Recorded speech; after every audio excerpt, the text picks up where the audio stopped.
Wald, who's the president of the energy consultancy firm Transversal Consulting. Thanks very much for joining us, Alan. First of all, just if you could explain briefly which European countries are going to be taking gas through Nord Stream 2, considering some are already taking gas through Nord Stream 1.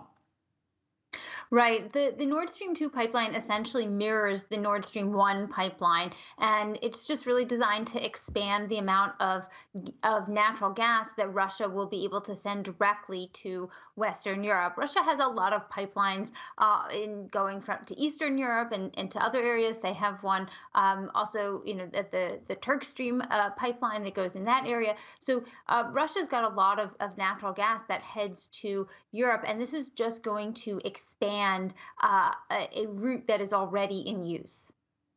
I mean, there must be a lot of different companies from many different countries involved in the construction of what it's going to cost at least $11 billion, and it's a long pipeline. Has the US already sanctioned any companies that have been working on it? They have sanctioned some of the Russian companies that have been working on it already. And then there was talk of legislation, actually congressional legislation, to impose even more sanctions. So the company that I think actually owns the pipeline, so it's really owned by Gazprom, but they have another company that they set up in Europe. It's actually domiciled in Switzerland and is run by Gerhard Schroeder, who used to be a chancellor in Germany. So there are a lot of different moving parts. There are a lot of different companies that work on this, laying pipe.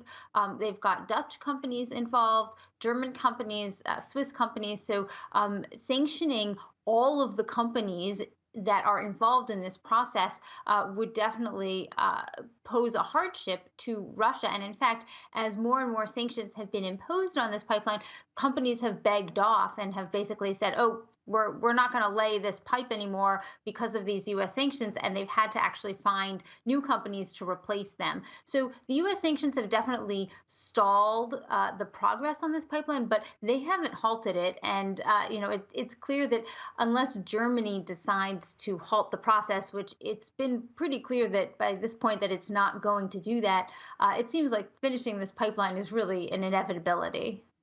Yeah, absolutely. The word from Germany seems to be that Berlin is hoping that it's going to present the pipeline as a fait accompli to Washington, and that Washington, as an important ally of Germany, is not going to take the sanctions that it's threatened to do so. Are you surprised, though, that EU countries, which for quite a few years now have said that Russia is the greatest threat to the bloc, have decided that they'll take gas from Russia? At the end of the day, Vladimir Putin is reported to have threatened to turn off the gas to other countries who have disagreed with him. Exactly, and that's really the big question here. But it's interesting because often we find that oil policy and energy policy can sometimes act outside of other kinds of foreign policy and other types of geopolitics. But in Russia's case, Russia will definitely use energy to punish people and will use it in geopolitical ways and as a policy instrument. Whereas some countries don't use that. It's more important to them to sell the energy, to have a good relationship energy-wise. And so they tend to keep their energy sales, oil or natural gas, out of the political or geopolitical or diplomatic realm. But Russia definitely doesn't seem like it wants to do this. So the issue really is, they really want cheap gas, both because they're really trying very hard in Europe to move away from coal, which a lot of European countries have, to gas, which they really aren't manufacturing. So they need to import a lot of gas. And in particular, Germany also wants to move away from nuclear power. So it's kind of a situation where unless they can ramp up their renewables in a serious time, which is really a big question whether that's even possible, they're just left with gas. And so they see a pipeline from Russia as the cheapest way to get this gas.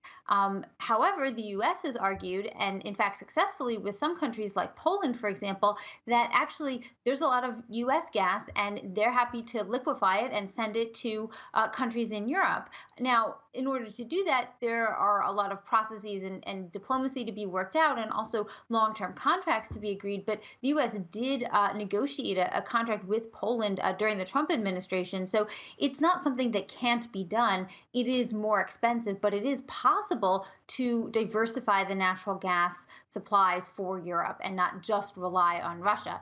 The issue is it's not as cheap. Ellen, really appreciate you breaking that down for us. Ellen Wald from Transversal Consulting in Florida. Take care.